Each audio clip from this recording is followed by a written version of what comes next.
everyone, welcome. Thank you for joining today's True webinar to hear about the Community Innovation Mentorship Program. 2.0, we're excited to share the results of the semester's work. My name is Michelle Chung, and I'm the Director of True, a public-private partnership with the goal of helping organizations accelerate their adoption of technology to strengthen our organizations to become more resilient and productive. Sometimes True acts as a facilitator to bring like-minded individuals and organizations together to make a positive impact to Hawaii, like today's presentation.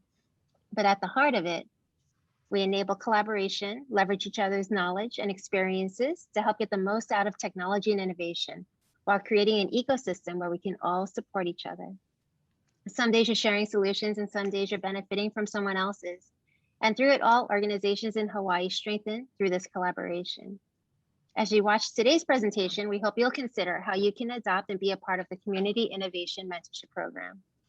In supporting Hawaii's digital transformation and innovation efforts, this supports True's mission to create tech-enabled jobs here in Hawaii.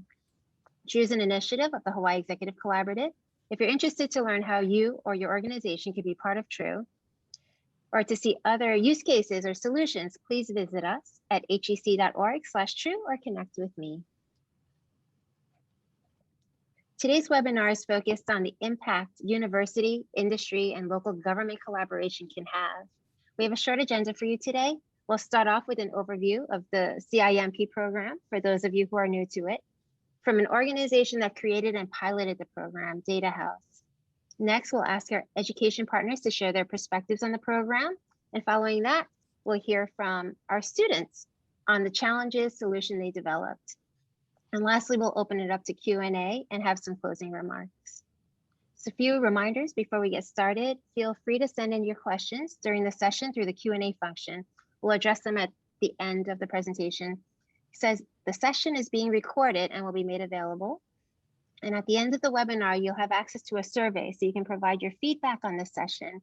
Just take 2 minutes to share your input. Now I'd like to invite Eddie Ontai, President of Datahouse, to provide an overview of CIMP. Hello, everyone, and thanks, Michelle. You know, what started out as a simple question with our Datahouse staff, what can we do that will leverage our talents and skills and provide a meaningful impact to our community, ended up with a comprehensive program that combines philanthropy, civic engagement, education, workforce development, entrepreneurism, and technology innovation, all wrapped up into this one program, what we call the Community Innovation Mentorship Program, or CIMP for short. And what this program involves are public and private partnerships made within the community, aimed to solve real world problems, while preparing our next generation with skills and experiences to launch them into the careers in STEM related fields. So while last year's CIMP, which was the first year that we launched this, was focused on testing if this community model could work, this year we wanted to see how we could scale it, i.e. CIMP 2.0. So we added a few more groups to the mix. Joining the computer engineering students from last year are now the civil engineering students, both from the UH College of Engineering, as well as high school students from Waipahu High School's nationally recognized academies. And also joining Datahouse as mentors, we asked fellow longtime Kama'aina engineering firm Bell Collins Hawaii to join us. So this year, the client focus is Waipahu High School campus, and the problem focus area was stormwater runoff on our island of Oahu. So I really hope that you're going to enjoy and be amazed by what the students are going to be putting together today. And I know for me personally, I was just blown away. But before I get into that, or we get into that, we do want to recognize and give our mahalo to everyone involved in supporting this program, because this truly couldn't happen without the contributions of each member. Transform Hawaii Government, True, Hawaii Technology Development Corporation, University of Hawaii College of Engineering, Bell Collins Hawaii, Datahouse Consulting, Waipahu High School, DOE Facilities Group, and of course, most importantly, our Hamana, the students. As they say, it does take a village. Now I'd like to ask some of our partner contributors to share some of their perspectives, starting with Brennon Morioka, Dean of College of Engineering at UH. Mahalo, Eddie. Appreciate that. So I'm Brennon Morioka. I'm the Dean of the College of Engineering at the University of Hawaii at Manoa. And I just wanted to say how appreciative we are here at the College of Engineering for this group of companies and agencies to provide the kind of opportunity that the Community Innovation Mentorship Program does for our engineering students. From my perspective, and also from that being a former employer of engineers, I'm extremely grateful that our students have this kind of experiential learning that better prepares them for their careers after college. Through these industry-infused curriculum, they do receive life lessons far beyond the classroom or in a book. And all of this will improve and grow our workforce, all for the betterment of Hawaii as a state. So again, to all of our partners, mahalo, mahalo, mahalo for all the time spent by our industry mentors, our sponsors, and to our engineering students, as well as those from Waipahu High School for having the interest in a different way of learning. So aloha. And with that, I'm going to turn it over to Principal Keith Hayashi from Waipahu High School. Hi, aloha everyone. I'm Keith Hayashi, principal at Waipahu High School. We really appreciate the opportunity to participate in the Community Innovation Mentorship Program. The program and to all of the partners, thank you very much for providing our students with authentic learning opportunities that connects issues at our campus to real world learning experiences for our students. The best part about it was that our students were able to connect with professors and students from the University of Hawaii College of Engineering, to be able to connect with industry partners. And it really brought a sense of a commitment of how everyone is here to support our students. Our kids felt really good about that. So thank you very much. It really was about taking their passion and what they're passionate about and providing a sense of purpose for them. So on behalf of all of us at Waipahu High School, we want to thank all of the committed partners that helped to develop these great opportunities for our students. Thank you very much. I'd like to also pass this on now to Dr. Galen Sasaki and Dr. Roger Chen. Thank you. Okay, my name is Galen Sasaki, and I'm the liaison for the computer engineering students between the college and Datahouse. And I just wanted to, explain how important this opportunity was. In our courses in the educational program, we often don't have enough space in the program to deal with practical issues with real engineering problems and real engineering practices, I guess. And so this is an opportunity for our students to actually get those experiences. And with real engineering mentors, and they're using the state-of-the-art tools and methods. So there's a couple of benefits from this, obviously just the experience itself, but it also motivates our students often to understand what we're trying to teach them and motivates them in their classwork. The other thing is that it also looks well on their resumes. It's an additional quality bullet that they can put on their resume when they start to look for a job. So with all of that, I think it's an excellent program which helps us to connect students with real engineers who work on projects which has a real impact. So I'd like to thank the CIMP program and also in particular to Datahouse. And so I'd like to introduce Dr. Roger Chen from the Department of Civil and Environmental Engineering. Hi, thank you, Dr. Sasaki. Aloha, everyone. My name is Dr. Roger Chen. I'm an assistant professor at the College of Engineering at UH Manoa in the Civil and Environmental Engineering program. And I was the faculty mentor for the civil engineering student group for the CIMP project.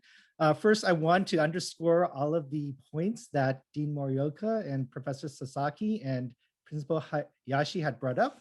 I think they're all extremely valid, and I think the CIMP program has provided all the students with invaluable practical experience that extends beyond the classroom. One in particular I want to point out is the ability to kind of see how their engineering work might fit into a broader project that involved not only civil engineers, but all types of engineers as well. And I think that is something that is not easily done in a classroom setting that the CIMP program has offered us the opportunity for. And I think, that in itself just underscores how valuable this program is for students to be able to take their knowledge and try to connect it with a broader project and a broader group of engineers. And with that, I'm going to pass this on to the mentors. I think next is Chung. Thank you.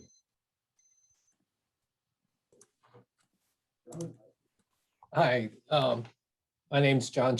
I'm Chief Engineer with Bell Collins, Hawaii, and just wanted to share with you what some of the vision of this program was with the CIMP 2.0. When Datahouse approached us to join in, we were very excited about it because we saw that this was, we realized that the intersection of traditional engineering design methods with computing technology is growing exponentially, especially in the last few years. Technology creates numerous opportunities for innovation and engineering problem solving, which can directly benefit the general public, which many of us in the design community strive to serve. So our vision of CIMP 2.0 was to foster this innovation process in the future generation of engineers by engaging students of different backgrounds to collaborate on solving a real-world problem. The specific use case proposed was to develop a tool to make the technical aspects of the proposed stormwater utility fee accessible to the general public who will be directly impacted by it. Technology was viewed as the ideal means to provide the interface for the public in a way that they could understand. Engineers like to talk in very technical terms that my family, their eyes glaze over when I get excited about things. So it was a way to connect with the people who aren't in the engineering community. The challenge was to bring together a team of students with the appropriate backgrounds to build this tool. So personally, I'm very excited to see what the students have done. I've seen previews of it, and although we gave them the initial problem statement, I was blown away by what they created, the different avenues which they took it in areas that we never conceived. And I just would like to share that this stormwater utility fee is new for many of us, including a lot of the professionals in the field. So it's exciting to see how we all together can move forward on developing this for the greater good of our community. And with that, I'll turn it over to Mark Osman. He's with the tech team. Thanks, Sean. So my name is Mark Osman, and I'm one of the 3 mentors that came out of Datahouse for this year's CIMP 2.0. As Eddie alluded in the beginning, this year was more complex than last year's. And when I say that, the challenge was bigger, and we actually involved 3 teams versus 1. So the first team was out of Waipahu High School, and the participants of that team actually got to survey and collect kind of complex data of their actual campus. And this, they worked underneath the civil engineering team. So the second team, the civil engineers, helped guide them into data collection and creating models. And then they themselves correlated that data and created more advanced models, and actual best management practice solutions were proposed as well. Finally, from the second team, the data from both teams were then pushed into the technology team. Now, the technology team, with the data that was collected and with the use case that was presented by John a moment ago, actually had to productize the actual solution in terms of creating an actual prototype, a working prototype that would be able to essentially handle the data and deliver on the initial vision, which was to help the stakeholders and landowners manage their properties in terms of understanding what their current fees would be, and also to help manage a credit system that is being proposed as well. So into the next slide, what we've done is we've visualized the solution process here. So the solution process utilized during this year's CIMP initiative was made up of foundational elements of Datahouse's proprietary solution methodology. In this slide, we can see the progressive nature of this solution process. So indicated at the very left, the process was initiated with a product vision. And we worked with John and other stakeholders to actually create what the vision would be. And that led the way of setting the actual scope, boundaries, and targets for the students to create their prototype. So there are two lenses to look at this process. The first is the obvious stage gate and linear nature of the process that focuses on developing a full and complete understanding of the problem as the very first steps. This understanding required the students to empathize and define the critical needs of the user case. And this was before they were allowed to enter into an ideation phase. Currently in business, we find that a lot of managers will identify a problem and run into a conference room to start creating up solutions. So what's different with this kind of process is that this process essentially demands that before you go into ideation, you truly understand and empathize what the problem is and empathize with those that it affects. And this is what the students did. So in this initial phase of the process, the students had to truly embrace diversity. And when I say diversity, I mean via divergent thinking. And in divergent thinking, what they do is they seek creativity and adaptation to the development of many alternatives, which results in multiple options. So the key word here is adaptation. So for students, they had to learn to become better suited to a design thinking environment, which means that they had to adopt analytical thinking to really drive a long-term solution. The second lens to look at this with, and it's less obvious, is that you can look at this process as a social technology, where students were emerged into a world of codependence in order to create as well as materialize their solution. What this means is that students had to collaborate and negotiate in order to become successful. And this is what I would describe as a true real-world experience. They had to question assumptions, implications, and then deliver. So with that, I want to hand it back to Michelle to actually showcase what the students did together.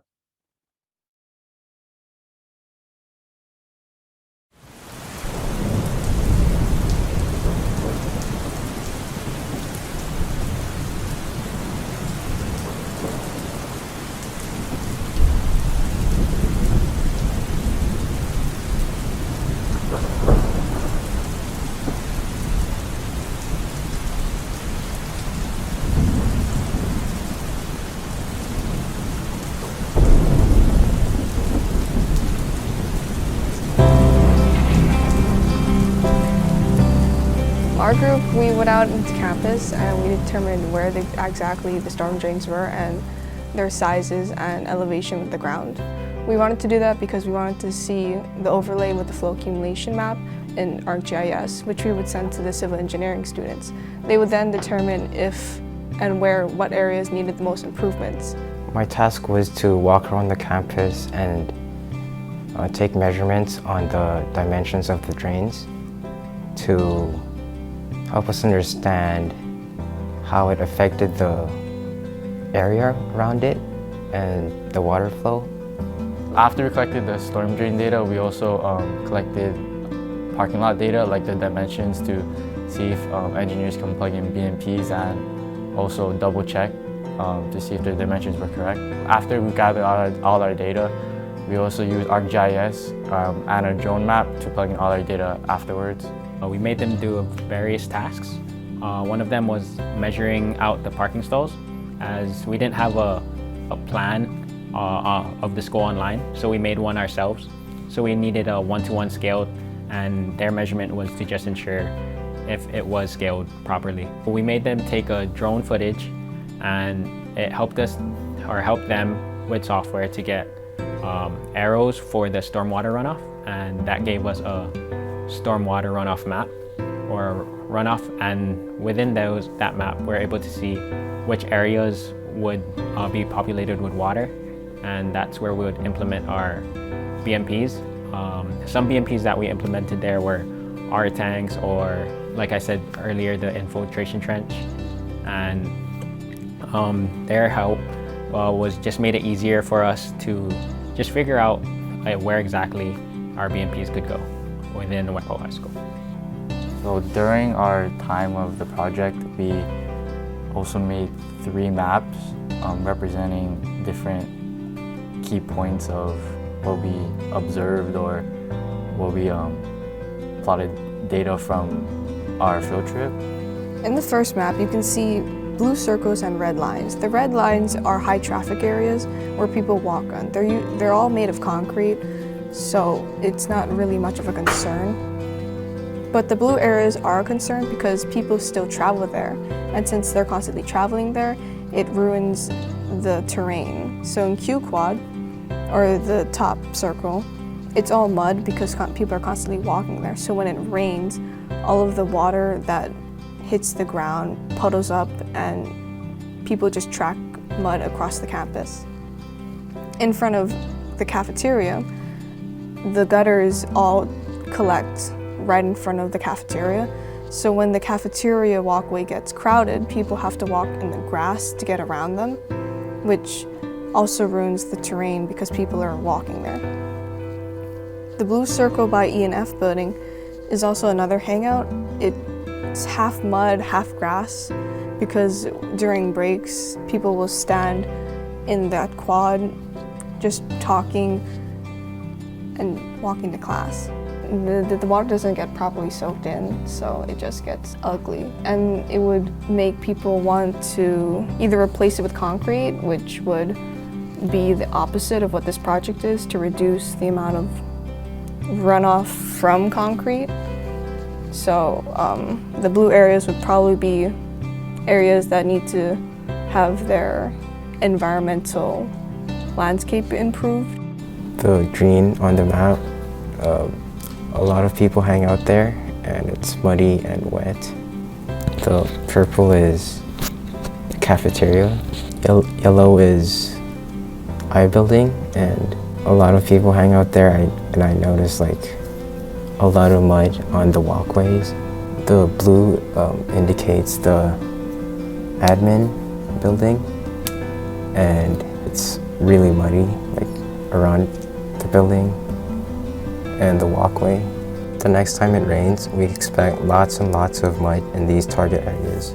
So for our third map, we used ArcGIS Pro, and we used a drone map which was given to us. We plotted the storm drains in order to get a better understanding of where, or to see if the storm drains are actually placed in the spots where there are a high concentration of flooding or low concentration of flooding. And the map can also show us like where we could like technically put more storm drains, so it would lessen the flooding on campus.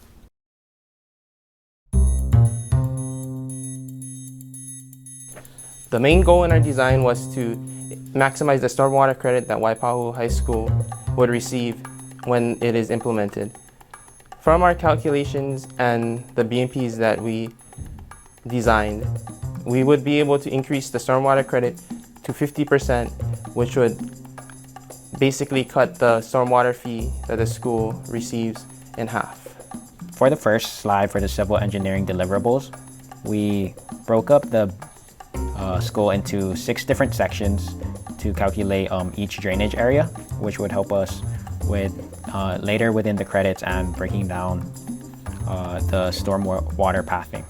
And on the next slide of the civil engineering deliverables, we have each building broken up, and we have the areas of each building as all buildings are impermeable areas, and we needed that to calculate the Q, or the flow of the water runoff.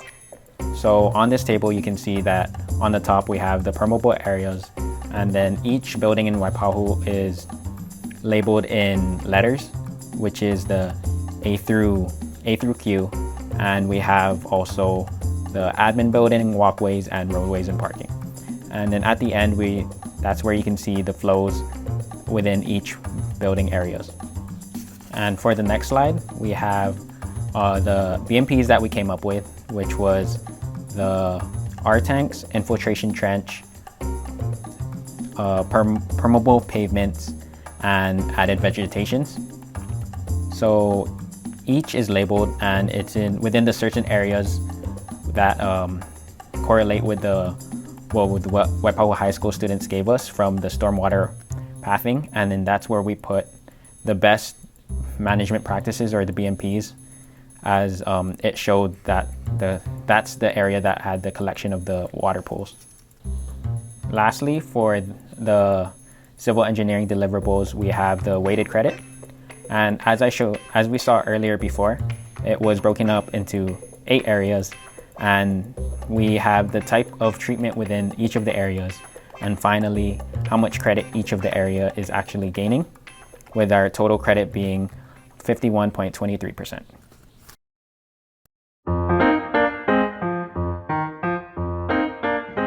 Based on John's scenario with facility development branch being one of our main targets, we have created a persona that was based on Waipahu High School. And before getting into the technical part, I'll be going over the brainstorming along with the other stages that we've gone through and how we've come up with our ambitions. Starting from scratch, our team used Miro to share and collaborate ideas using different color blocks, and after each member has filled their own blocks, those ideas were categorized and filtered based on our selections. And then during our meetup at Datahouse, we implemented the ideas from Miro and voted for the MVP. Those features were represented in a unified screen in the slide. Our team also used another platform called Jira to assign tasks and to keep track of our developing progress of each sprint. And let's have a demo that Sam can start us off. The homepage we have created is representative of CIMP Project's goal. The purpose of this website is for a user who is residential or commercial to be able to understand what stormwater is and how it affects their water utility fees. The metrics that you see on the homepage were researched and displayed as another way of informing the user about the purpose of stormwater utility. People using this web page for the first time could be uninformed about why this fee is exacted on their property. And these metrics really drive home the idea that Hawaii's water infrastructure is in critical condition. Moving on to the case studies. These are just some example articles that are relevant to this topic of stormwater in Hawaii. These articles also include pictures and links to the articles if users wanted to read more about it. The FAQ page was made to answer frequently asked questions. We decided to create a user-friendly UI by categorizing different types of questions so it was accessible. Some types of questions include the general question where they ask questions like what is stormwater utility or how can we benefit and why it's important. Other types will include stormwater runoff, which will ask about what stormwater runoff is and why it's bad for the environment, as well as the fees and what is being calculated and how it's being calculated given the areas. For this page, we also implemented a newsletter module, which was an idea from our ideation phase. It is now fully implemented as we do not yet have a source for the newsletter that we can use to deliver news and updates. But the idea behind it is, once we do have something, users can subscribe to the newsletter by inputting their email address so that they can stay notified on updates to the stormwater utility policies. The next page in our design process was the calculation page. This page uses a map interface for the user to input an address or location of interest and allows the user to calculate the stormwater utility fee of that property. The primary feature is the ability of the user to draw shapes on the map that can be labeled either impervious or pervious. This gives the user more insight on how impactful each impervious structure is on the stormwater utility bill. Using the data given by the civil team, we were able to implement it in the Waipahu High School on our map. The future goals for this page is to then use the City and County Honolulu's property TNK data and have all of Oahu's property data be visualized. And that will be the end of our presentation. Thank you.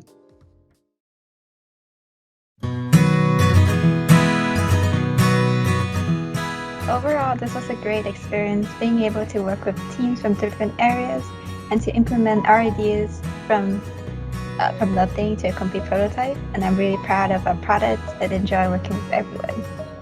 I felt that the project was a great experience as I got to work and collaborate on a real life problem with other students. Everyone was given an opportunity to work on different parts of the project as well as inputting their own ideas. I felt that we were able to support each other whenever we needed help, and I was able to learn a lot from both the project as well as my mentors and the team members that I can implement in my future. Overall, this project was a lot more comprehensive than I anticipated, and there were a lot of design goals to achieve after our brainstorming sessions, but we managed to complete and implement many of them. Even though we were not able to complete all the pages that we had in our design process, I am very proud of how we did on the ones that we did complete. I thought that this project was very challenging and it gave me great insight as to how to go about developing a website. And this experience will be very beneficial for my future career. The most important thing that I enjoyed about this project was being able to collaborate with other members. This was my first project that emphasized the methodological process of creating product. It was interesting to gain real work experience and being part of an important project that will benefit all of Hawaii. So overall, the program was great. It was cool to collaborate with a whole bunch of people, as that's like what you would do in an actual real world environment. Yeah, I guess as a senior within civil engineering, it was a good just setup for getting ready for the adult world and getting ready for my actual job.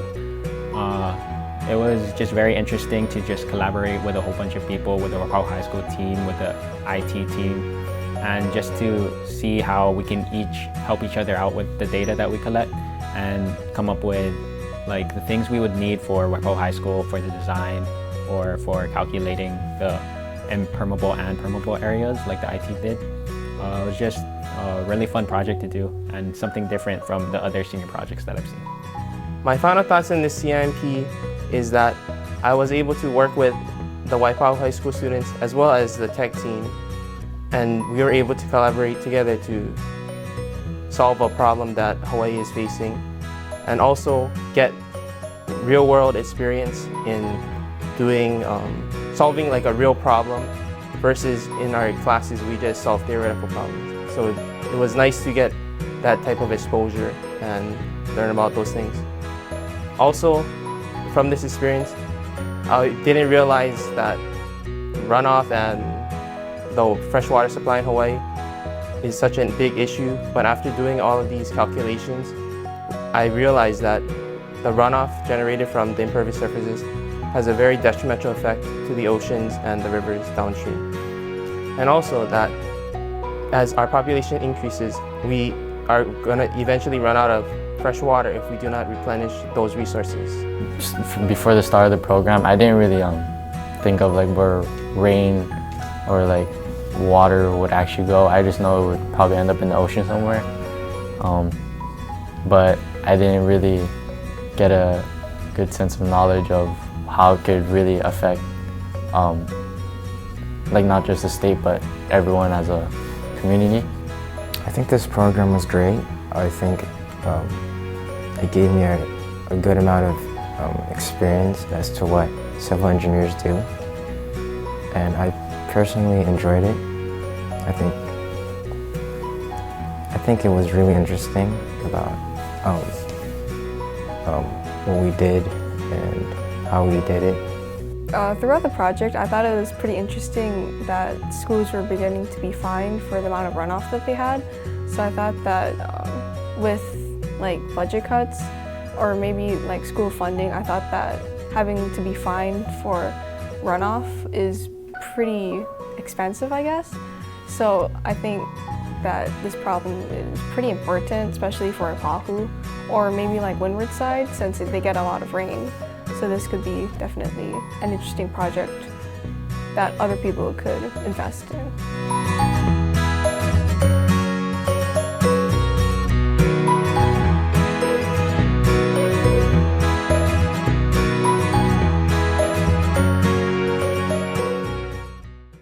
Well, I hope everyone's as blown away as all of us. I mean, as a mentor, we always wonder, what the outcome will be, but we have to believe in the process and see what happens. And so at the end of this year, like we were literally blown away by the product that they delivered. Now, in this process, what you see there is what they actually delivered. But what you don't see is all the invisible work that was done behind the scenes, right? So there's a lot of features, ideas, discussions that happen, which obviously we just can't capture all of them. But I'm going to share my screen now, and I am going to just show a quick demo on some of the ideas that were developed but did not make it into the coded prototype. And what we try to do is capture some of them along the way, just because as we're time boxed in this process, we have to be really careful on how much we can actually take on. But what we did is we found another way to maybe capture some of the core ideas and be able to present that. So what's different about the demo I'm about to show you is that this actually is not coded. This may look so, but it is really just the results of the ideas that were generated in the ideation phase. And so think of this as a product of the future. And these ideas are really just being presented to push the boundaries of possibility. So here we go. So as I scroll down, you can see this is actually very similar to what was presented in the showcase a minute ago. And it's one of the early designs. And the information is very similar. Some of the features that didn't get in was things like this chat here, which is really a virtual chat being supported by artificial intelligence. And what would happen is that a property owner could come in and say, what's my current fee? And it would then ask, well, what's your address? And it would give them the current fee right away. So it just saves a lot of work and manpower to help support property owners. So going back at the top, I want everyone to imagine someone, say, from the DOE Fiscal Services Office, and they want to come in and take a look at their properties. So what they could do is type in, DOE schools Oahu, and what could happen is it will pop up a series of results that will divide it into two different ways. One, we can look at it from a portfolio view. So we can look at essentially all the properties in the DOE, and we could look at it simply as all the properties on Oahu only, on the Big Island, Maui, etc. Right? And across that, we can see how it's grouped. We could then see a score, which I'll get into in a moment. And then we could also see the classification. So in this particular case, commercial and non-residential. So let's take this fiscal stakeholder who wants to go in and look at the current liabilities for Waipahu High School. So instead of going into portfolios, they look down all the schools that they manage, and they go into Waipahu High School. So clicking in, they go directly to the property profile. And what we can see is that there's a property score, which is what was presented previously at 139 out of 180. So it's a fair score. But what that really also shows is the potentiality of actually improving the property for stormwater efficiency. We could also see that the profile of the property and what the impervious profile is in terms of how much cement, grass, buildings, structures, rocks. Now, this could be in any level of detail, but here are just some examples. At the top, also, you can see that the current charge is directly presented. You can verify what the property's name. And there's a large notification bell here that we'll get to in a minute. Finally, we take a look at the rainfall, and we can see the trends over different years. And you can actually see down here that we also presented it in terms of dots and sizes, and the colors based on if it's typical, average, or lower. The reason why that's presented is that one of the questions that came up was, with this fee that's being proposed, what if it was actually prorated by the amount of rainfall? So if you think of the civil engineers' work that they presented previously, they actually could determine how much runoff. And if we could measure the amount of rain, we could actually determine exactly how much runoff was actually produced, and perhaps that then be applied to a fee algorithm. And again, this is just theoretical. So down here, we can see that the property is made up of certain components, but let's just go into the define property section. So here we take a look at the property and we can see what the score is. In this particular case, we can take a look at the current property ratio between impervious and pervious is roughly 43 to 47%. But we can see that some things have been proposed, which creates a new ratio with an estimated savings if this was actually to get approved. And we could actually see what the efficiency score is in terms of we're increasing the efficiency of this property by 13.23%. And we could see what the new score could possibly be. I'm just going to come out of this for a moment. Another case would be if I were to go into the profile and say I clicked on the cement, I could see that the cement is actually highlighting to be 10% of the property area. But if I were to then define the whole property and add each component, we could actually start to see, again, those ratios and possible savings. For example, in the idea of grass, or let's just assume that we're going to create a new parking structure in terms of retrofitting it into actual permeable pavers. In other words, allowing the water to be able to seep through the pavement of the parking lot. And so we can see that it's indicated here by it actually having a blue water drop. We could also attach photo evidence. So if this was actually done, we could actually take a photograph of it for the city and county. And what would happen here is that we would collect the digital metadata from that photograph. So we would know exactly when the photo was taken, where exactly it was taken in terms of even the latitude, longitude address. We could also present it on a map. And you can see here in this particular case, if this retrofit had been actually done and submitted, you can see it's in pending status. In other words, it hasn't been approved yet. So the actual new fee wouldn't be actually seen on a bill. So coming back out, so imagine that this property was defined. And so, for example, in the grass area, we could see that this was approved, or and photos were added to this, and here we go, and it was approved. We could see down here in the property level that this one was added, and again, it's still pending. But let's say that we added a lot of those pending elements. What we could then do is come down. Actually, to define a property is a lot of work. And so we also discussed the idea of how much work this could be, and is it actually feasible for someone in a current, as a property owner, to actually go and measure all these measurements. We saw how much work the students had to do to really confirm area size. So another concept was that, what if we could actually schedule an inspection, and instead of actually having humans come with measurement tapes, it was simply, Tommy coming on November 19th at some point and flying a drone over the property, which will actually collect that data and populate their profile in the system. So coming down from here, we can see that with those added new solutions, that we could see what the current or potential savings would be. We could then kind of hit apply, and it would be submitted. So I just want to step back a little bit to this idea of a notification. So what makes this system a little bit different is that it learns over time. So it uses artificial intelligence. So what happens is, over time, multiple properties will create multiple solutions, or policies may change, new mandates may be introduced, new deadlines may be introduced. So now we have a communication tool to kind of put towards the property. If I were to come in and using artificial intelligence, let's take that parking lot example previously. Let's say we put in potential to have those permeable pavers. Well, notice here to the right, there's this green light bulb.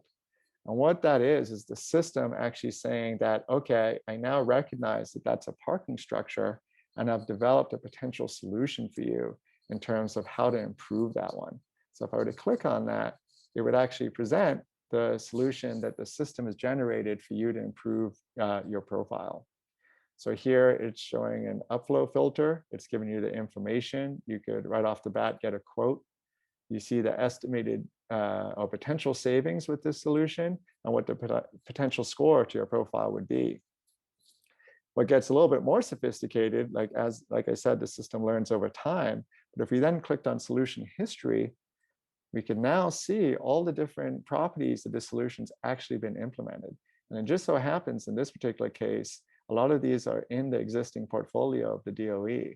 So we could actually see all the different properties that the solution was actually implemented on. We could see what the efficiency rating was. We could collect cost data, and we could actually indicate if it was installed or even properties that it could be applicable to and properties that it wouldn't be applicable to. So what this is doing is really improving the time to impact, because the system is now helping you bypass that research and planning phase that currently exists. So there are two more elements here that we should address. So one would be, when you apply for credit, this has to go somewhere. So the two things that I want to kind of bring out. So one is that knowing that these potential projects would exist, so i.e. improving that parking structure or improving the property, there could actually be a vendor profile. At least there's something that we discussed, where vendors could log in, and these could be approved vendors, and you could see the different potential projects that are on the horizon. And if they're open for quote status, vendors could come in, they could see some of the material that was produced, and then provide an accurate quote and perhaps be awarded a project. So again, improving the time to impact. So finally, the last point is those applications need to go somewhere. So we discussed that the Department of Facilities and Management could have their own login. And so they would have a dashboard. So as these applications come in, we can actually start to filter based on the person in charge. We can see in this particular case that 72% of the applications have actually been approved, 20% are in progress. We could see some that perhaps need help. We can actually create like a criticality to each one of these different applications. We can understand how much credits they're going for. And again, help manage this process so things can be approved more quickly, and hopefully push efficiency for stormwater across the island. Great, thank you so much, Mark. That's amazing. I don't know who else is as impressed as I am. I am so impressed by everything that you and the students and everyone else has done. If I could invite you to enable your cameras, our students and panelists, what I'd like to do is start our Q&A session. Could you imagine if we could activate our students on more local challenges? Wouldn't that be wonderful? So if you have any questions for the students, mentors, if you could just throw them in the Q&A session, I welcome you to do so. But we have a question from Theodra who says, for future projects, is there a list of potential projects future students can do? Is this project at Waipahu High School, did it uncover additional projects for future students? And can this project help with the progression of future projects?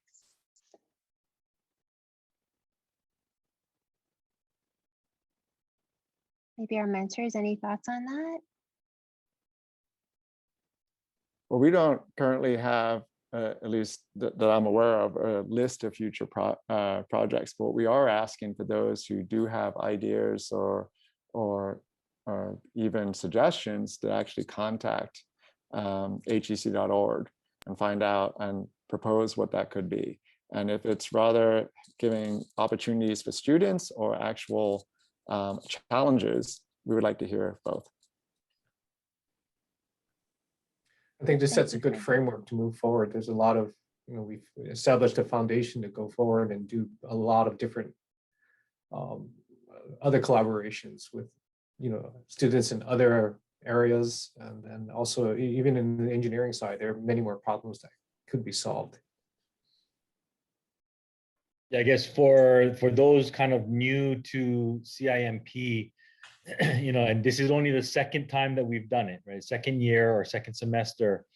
And really what the process has been maybe in May, June, July time period, Eddie and Christine normally come and reach out to us and say, hey, we got this project that we're working on that we think would be good for our students. And then between them and us, we try and hammer out, what faculty over here at UH might be good. How can we incorporate different disciplines as well, right? So this last one, we added civil engineering to the mix, whereas the first semester was purely computer engineering, and it was a project for the Department of Agriculture animal quarantine. So it was a different client. So that's kind of the process that it's been so far. But like Mark said, and I think Eddie would encourage, for those who have other ideas, and this is a unique program in that the projects are actually real contracts that the employers, that Datahouse and Belt Collins have with various government agencies, because it really is an approach to merge or collaborate between government, private sector, and academia. And so it really has been fortuitous for us to have Datahouse and Bell Collins have these contracts with the Department of Education, specifically Waipahu High School, that our engineering students can work on along in this year with the Waipahu High School students. So, it's a work in progress. It's an initiative that I think will continue to morph. And it's all meant to be, how do we improve that educational experience for the students so that they benefit at the end of the day in, getting into the engineering or other kinds of STEM fields. So, I don't know if Eddie has. Yeah, you've pretty much summed it up. I mean, I think, when we initially thought of this idea, we thought about it in the idea of being able to scale it, beyond Datahouse, because Datahouse, as plays a role as a mentor. So is Bill Collins, but there's obviously many professional organizations that could act as mentors. So it's really being able to provide the model that can scale beyond. Yep. And then just to add to everything the team has shared, True is happy to facilitate leveraging CIMP further. So we've had conversations with different universities and schools about leveraging the CIMP program. So if you do drop me a line, if you're interested, we can make the connection and kind of delve into it a little deeper. We have another question from Zoe. All the students seem to have done a great job. Is there anything during the project that mentors found the students should work on or improve so that we can help more students get ready for real work experience? I would say it's a very tight timeline and there's a lot of work to be done. And I think it really tests the students to be on task for most of the semester, which, in a normal semester, they'd have, just their group of students, but because there's so many moving parts, there's a celebration at the end, they're gonna really need to, professionally manage their time very well. And I think that's just the nature of these large projects. And so any future students can expect to experience the same type of requirements.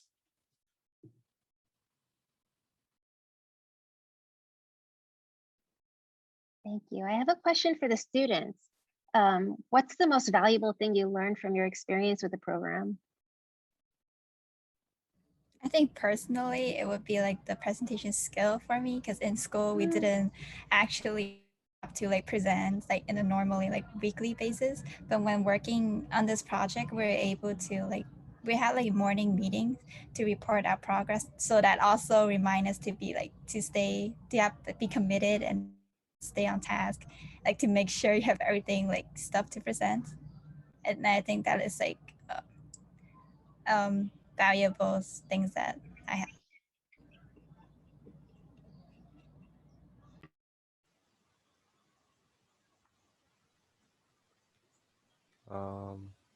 I guess something that was very valuable from my experience was communicating with a lot of different teams that weren't exactly in my field, I guess. Like the communicating with the civils, communicating with the high school team. It was definitely very different. And I think handling that kind of correspondence was a great experience for me.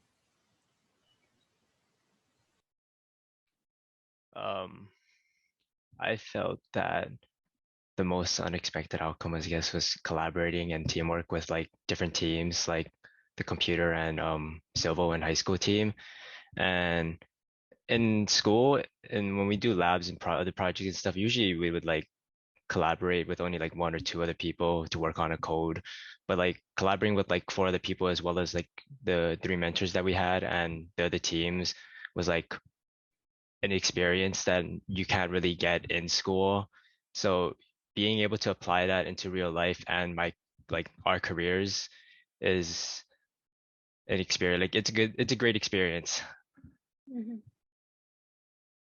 Okay, thank you for that. And then again, for the students, what was the biggest challenge you faced in the project? How did you overcome it?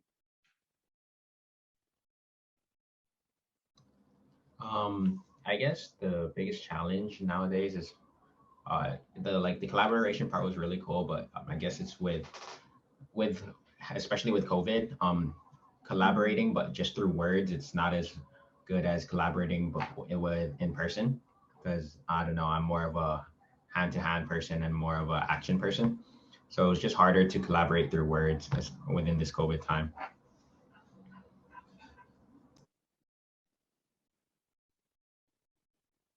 Anybody else? For the stakeholders that created and developed and pushed this program forward, the hardest part of leaning in, or how would you encourage other organizations to lean in on something like CIMP?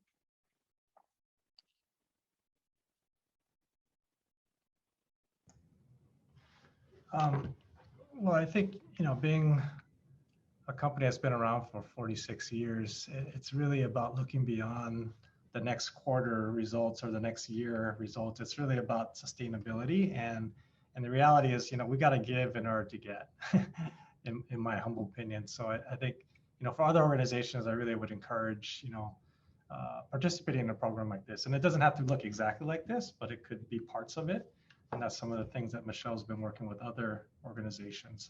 But it really is about, how do we continually empower and educate, our next generation of students and leaders that are going to be ready, job ready. And that's a key piece for our community for sustainability. So I, again, really encourage other organizations, particularly professional organizations that have the capabilities and skills and expertise to be able to lean in on with the students. Thank you.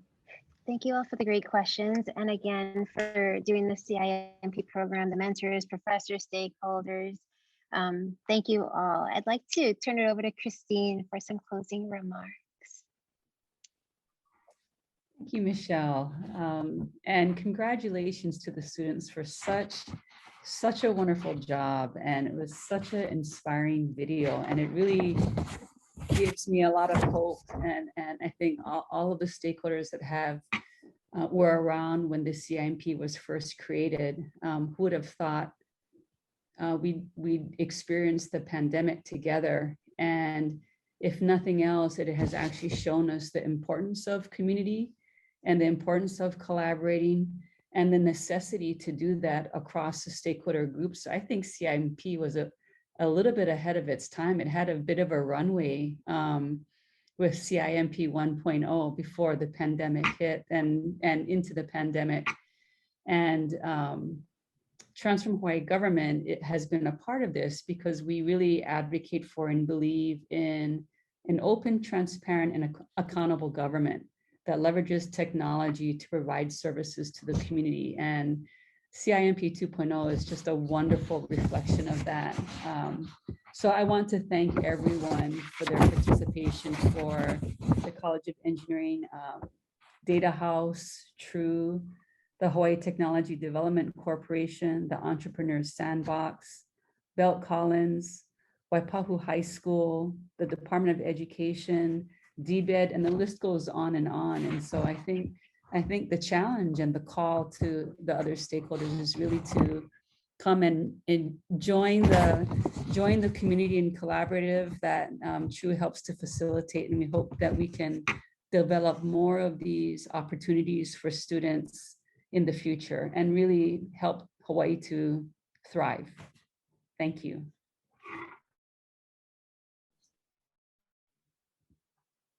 Great. Thank you. Thank you so much, Christine, for sharing those remarks. Thank you, everyone, for joining us today.